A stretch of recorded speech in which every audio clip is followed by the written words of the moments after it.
In 1943, the skies over Europe were a graveyard of shattered bombers. The B-17s and B-24s flew deep into Germany, but they were flying into a storm of Messerschmitts and Focke-Wulfs. American pilots had courage, but no fighter could escort the bombers all the way to their targets. And every mission meant dozens of crews never came home. Then came the machine that changed everything, the P-51 Mustang. Sleek, fast, impossibly long-legged, it was the first American fighter that could take off from England, escort the bombers to Berlin, fight enemy interceptors, and make it back without refueling. Its Rolls-Royce Merlin engine screamed through the sky with a sound German pilots began to fear. One mission in early 1944 became legend. A formation of 30 B-17s approached their target, the aircraft factories at Oschersleben.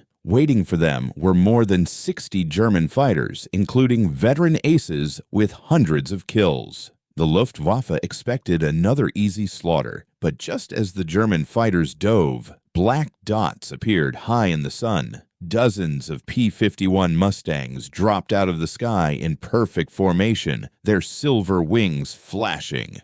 Captain Don Gentile rolled his P-51 inverted and dove straight into a group of Bf-109s. In seconds, he shot down two, before the Germans even realized they were under attack. Other Mustang pilots broke apart the German formation, forcing them to scatter, losing the wolf pack advantage they relied on. A captured German pilot later said, "When the Mustangs arrived, we knew the war was lost in the air." By 1944, bomber loss rates dropped dramatically. Mustangs destroyed nearly 5,000 Luftwaffe aircraft, more than any other American fighter. The skies over Berlin, once ruled by German aces, became an American domain. The Mustang didn't just escort bombers, it crushed the Luftwaffe's ability to fight, shattered their morale, and ensured the Allies could bomb anything, anywhere, at any time. In the words of another German pilot, "We feared only two things, the Mustang above us and the fuel gauges inside our own planes." By 1944, the United States needed more than a bomber. It needed a machine capable of reaching the heart of the Japanese Empire. Tokyo was thousands of miles from the nearest Allied bases. No aircraft in the world had the range, the altitude, or the technological sophistication to cross that distance. Then the sky opened for something entirely new, the B-29 Superfortress. It wasn't just a bomber, it was the most advanced aircraft ever built at that time, costing more than the Manhattan Project itself. It flew higher, faster, and carried more bombs than anything Japan could intercept. Inside, crews worked in pressurized cabins, something no bomber had before. Remote-controlled gun turrets tracked enemy fighters automatically. It was a flying giant with the brain of a machine decades ahead of its era. One mission in June 1944 showed just how unstoppable it was. Hundreds of B-29s lifted off from bases in China, engines roaring across mountain ranges. Their target, the Yawata Steelworks, one of Japan's most vital industrial facilities. Japanese spotters on the coast reported the incoming formation. The alarm sounded across Kyushu. Pilots rushed to their fighters. Kai-43 Oscars and Kai-44 Tojos, older planes pushed far beyond their limits. As the first Japanese interceptors climbed toward the formation, something strange happened. They couldn't reach it. The B-29s were flying at altitudes above 30,000 feet. Japanese fighters stalled, engines choked, guns froze in the thin air. One Japanese pilot later wrote in his diary, "They were too high, too fast. They were like castles in the sky, untouchable." Desperate, the defenders tried climbing in shallow spirals. A few reached firing range, only to be shredded by the B-29's remote turrets, which swiveled with machine precision. Bombs fell like thunder from the stratosphere. Yawata burned for days. Japan soon learned a terrible truth. If the B-29s were overhead, nothing on the ground was safe. And when the Superfortress finally delivered the most devastating weapons in human history, the war changed forever. A Japanese officer summed it up with grim honesty. The B-29 defeated us long before the last bomb fell. When American troops rolled into North Africa in 1942, the world saw a new machine take the stage, one that wouldn't dominate with fear or armor thickness, but with something far more decisive: reliability, numbers, and relentless presence. This was the M4 Sherman, the workhorse of the Allied armies. It wasn't the heaviest tank, it wasn't the fastest, it wasn't even the most armored, but it was the tank that always showed up, always started, always moved, and always came back for more. German tank crews called it the Swarm, because for every Sherman they destroyed, two more seemed to appear over the next hill. One battle in Normandy showed exactly why the Sherman became legendary. In July 1944, near the village of St. Lo, a German Panther lay hull down behind a hedgerow, the perfect ambush. The Panther's gun could punch through a Sherman frontally at over a kilometer, while the Sherman's shell often bounced unless it hit the sides. As an American column advanced, the Panther fired first. The lead Sherman erupted in flames. The crew bailed out under machine gun fire. But something happened the Panther commander didn't expect. The American tanks didn't retreat. Instead, the Sherman platoon split into two groups, one drawing the Panther's fire, the other maneuvering around the flank. The Germans fired again. Another Sherman burned, but by the time the Panther shifted its turret, two Shermans had already maneuvered into position. From close range, a Sherman fired an armor-piercing round into the Panther's side, the one place it was vulnerable. The Panther exploded. A captured German crewman later said, "Fighting Shermans was like fighting the ocean. You could sink a wave, but another one always came." This was the Sherman's true power. Easy to build, easy to repair, easy to transport, easy to train crews for, and produced in overwhelming numbers. Where Tigers and Panthers arrived by the dozens, Shermans arrived by the tens of thousands.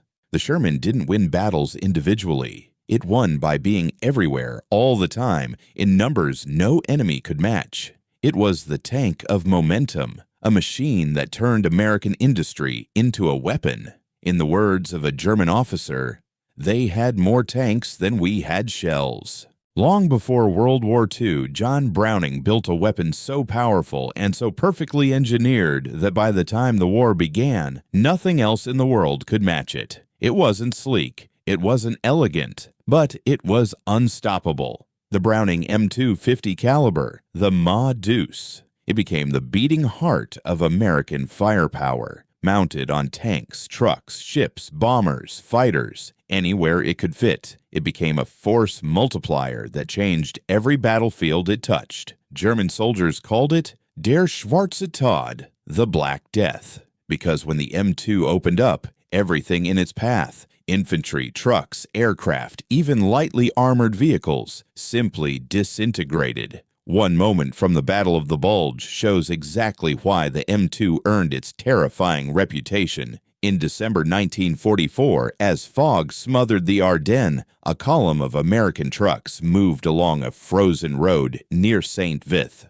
Suddenly, machine gun fire tore into the lead vehicle, an ambush by German Volksgrenadiers emerging from the tree line. The Americans scrambled for cover. The Germans expected an easy victory, until a lone half-track at the rear swung its turret around. On top sat an M250 cal. The gunner, chilled, exhausted, barely awake, pulled the trigger. The forest erupted. The .50 caliber rounds sliced through trees, splintering trunks, punching through thick winter coats, smashing through logs and makeshift barricades as if they were paper. German soldiers dove behind cover, but the M2 chewed through it. The sound echoed like thunder rolling through the valley. Within seconds, the ambush was shattered. A captured German soldier later said, "We thought it was a cannon. No machine gun should have that kind of power." Aircraft feared it. Trucks feared it. Snipers feared it.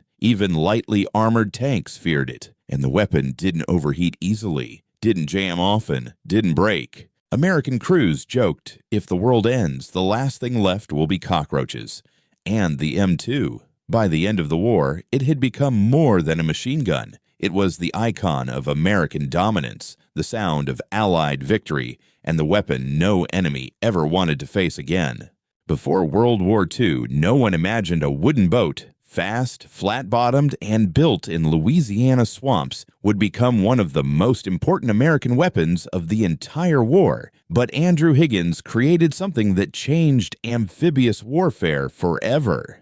The Higgins Boat, officially the LCVP, Landing Craft Vehicle Personnel, was the machine that made invasions possible. It carried 36 fully armed soldiers, or a jeep, or supplies right onto the beach, under fire, and onto any terrain. Dwight D. Eisenhower later said, "Without Higgins's boats, we could not have won the war."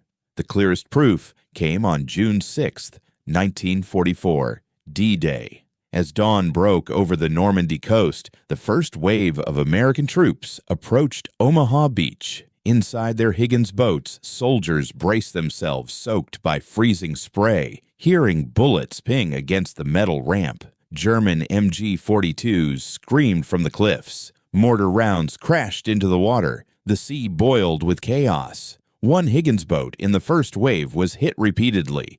The coxswain, the boat's pilot, kept going, weaving between shell splashes. A mortar exploded beside them, blowing several troops overboard. Still, he drove forward. At less than 20 meters from the beach, the coxswain shouted, "Drop the ramp!" The metal ramp slammed down, and all hell erupted. Bullets tore through the opening. Men rushed out into waist-deep water, some falling instantly, others crawling through surf and sand. The boat, now riddled with holes, began to take on water, but the Higgins boat had already done its job.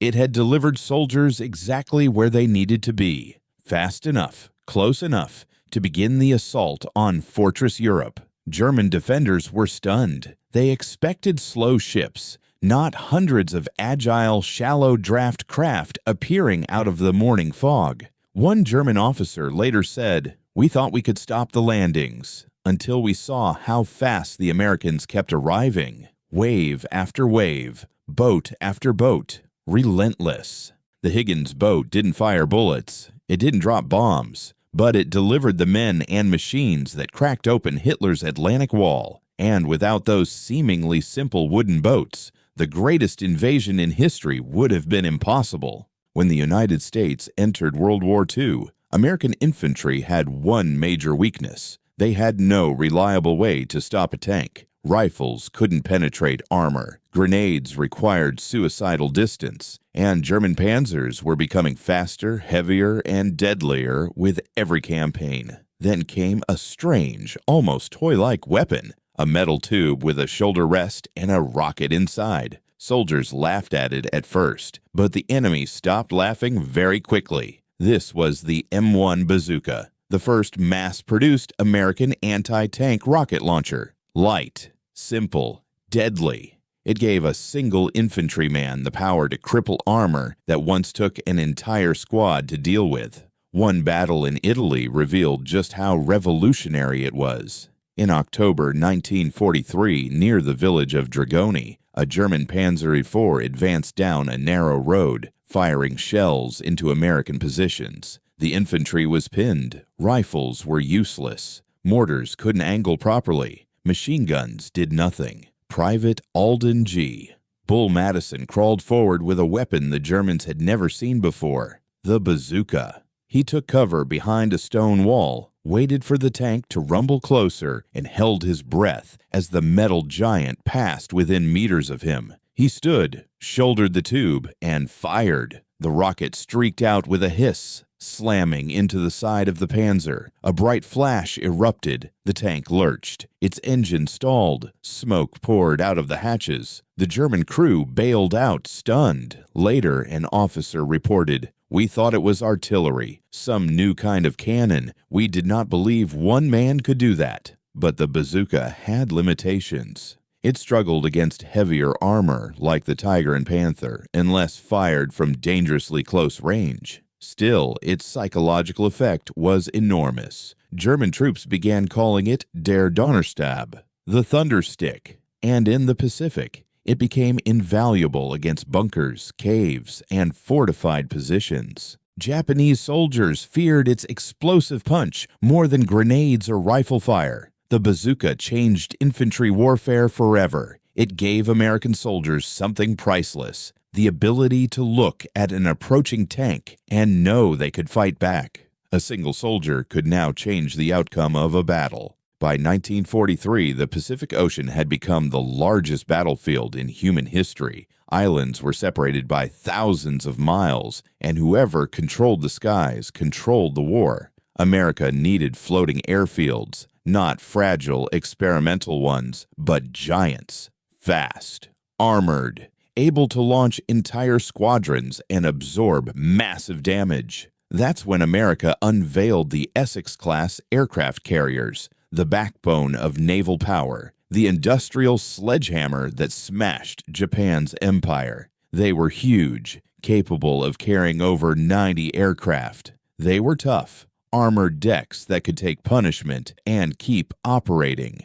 They were fast, 33 knots across open ocean. They were reliable, built in numbers Japan could never match. One battle proved their dominance more clearly than any other: the Battle of the Philippine Sea, known as the Great Marianas Turkey Shoot. On June 19, 1944, waves of Japanese aircraft rose from their carriers, hoping to cripple the advancing U.S. fleet. Their goal was simple: destroy the Essex-class carriers before they reached Saipan. But they never got close. American radar detected them more than 100 miles away. F-6F Hellcats roared off the decks of the Essex carriers, forming massive defensive screens. What followed was one of the most one-sided air battles in history. The Japanese pilots came in brave but undertrained and poorly coordinated, while the Essex carriers operated like a single mind,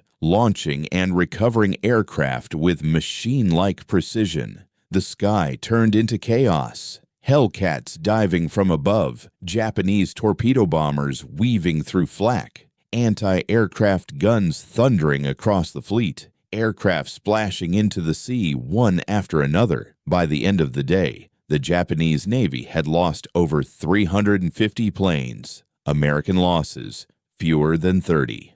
A captured Japanese officer later admitted, "When we saw how many carriers America had, we realized the war was already lost." And that was the true power of the Essex-class. Not one ship, but a fleet of giants built faster than Japan could sink them. Floating cities of steel that brought air superiority to every island chain, from Tarawa to Iwo Jima, from the Philippines to the doorstep of Japan itself. In the end, the Essex carriers didn't just dominate the Pacific, they redefined naval warfare for the entire world.